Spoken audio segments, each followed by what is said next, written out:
আমি Soma's baking and cooking থেকে বলছি। আজ আপনাদের সাথে শেয়ার করছি একটা চিকেনের রেসিপি, বাট মশলাটাকে কিন্তু একটু অন্যরকম ভাবে ব্যবহার করেছি। কি করে ব্যবহার করলাম চলুন তাহলে দেখতে থাকি। 800 গ্রাম চিকেন, 1 চামচ ধনে দিলাম, 5-6 কোয়া রসুন দিলাম, 2টো কাঁচা লঙ্কা ভেঙে দিয়ে দিলাম, ছোট ছোট 2টো আদার টুকরো, 1 চামচ সাদা তিল। সবকিছুকে থেতো করে নিচ্ছি। মশলাটাকে থেতো করে নিলাম। এবার চিকেনটার মধ্যে এই মশলাটাকে দিয়ে দিলাম ম্যারিনেশনে। ছোট পেঁয়াজ কুচি করে নিয়েছি, টক দই দিচ্ছি 3 চামচ, সরষের তেল দিচ্ছি। সবকিছুকে দিয়ে চিকেনটাকে ম্যারিনেট করে নিচ্ছি। এই যে ইনস্ট্যান্ট মশলাটা থেতো করে দিলাম, তিল, ধনে, আদা, রসুন, কাঁচা লঙ্কা, সবকিছুর ফ্লেভার কিন্তু একটা দারুণ সুন্দর চিকেনটার মধ্যে আসবে।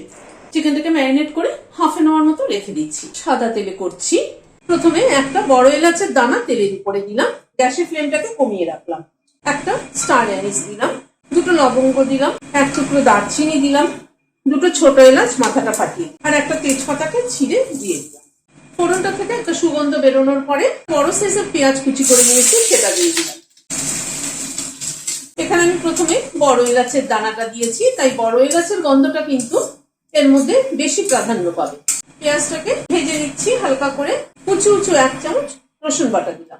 রসুন বাটাটাকে দিয়ে ভালো করে একটু নাড়াচাড়া করে নিচ্ছি। মিনিট খানেক একটু নাড়াচাড়া করলাম। উঁচু 1 চামচ আদা বাটা দিয়ে দিলাম। আদা বাটাটাকে দিয়ে আবার একটু নাড়াচাড়া করছি। মিনিট খানেক একটু নাড়াচাড়া করলাম। 2টো টমেটোকে বড় টুকরো করে কেটে নিয়েছি। টমেটোটাকে দিয়ে একটু নাড়াচাড়া করে নিচ্ছি। হলুদ গুঁড়ো দিচ্ছি 1/2 চামচ, কাশ্মীরি রেড চিলি পাউডার দিচ্ছি 1/2 চামচ, 1/2 চামচের একটু বেশি। সবকিছুকে দিয়ে এই মিনিট খানেক একটু নাড়াচাড়া করে নিলাম। এবার চিকেনটাকে দিয়ে দিচ্ছি। চিকেনটাকে এবার সব মশলার সাথে একসাথে মিশিয়ে নিচ্ছি। মিনিট খানেক একটু নেড়ে নিলাম। এবার একটু ঢেকে দিচ্ছি এবং গ্যাসের ফ্লেমটাকে মিডিয়ামে রাখছি। মিনিট 5 মতো ঢাকা ছিল, ঢাকাটা খুলছি। চিকেনটা যা সুন্দর গন্ধ দিচ্ছে না, দারুণ সুন্দর গন্ধ দিচ্ছে কিন্তু। আবার একটু ঢেকে দিচ্ছি। ঢেকে প্রায় 8-10 মিনিট রেখে দিয়েছিলাম। মাঝে আমি একবার নেড়ে দিয়েছি, তা না হয়তো নিচে লেগে যেত। আরো প্রায় 3-4 মিনিট চিকেনটাকে কষিয়ে নিলাম। দেখুন একদম পুরো তেল ছেড়ে গেছে কিন্তু এখন। এবার গরম জল দিয়ে দিচ্ছি। ঝোলটা একটুখানি ফুটে উঠুক, একটুখানি ঢেকে দিচ্ছি। মিনিট 3-4 মতো ঢাকা ছিল। 1/2 চামচ চিনি দিয়ে দিলাম, বড় 1 চামচ ফ্রেশ ক্রিম দিয়ে দিলাম, 2টো কাঁচা লঙ্কা মাথাটা চিড়ে দিয়ে দিলাম। গ্যাসের ফ্লেমটাকে বন্ধ করে দিচ্ছি।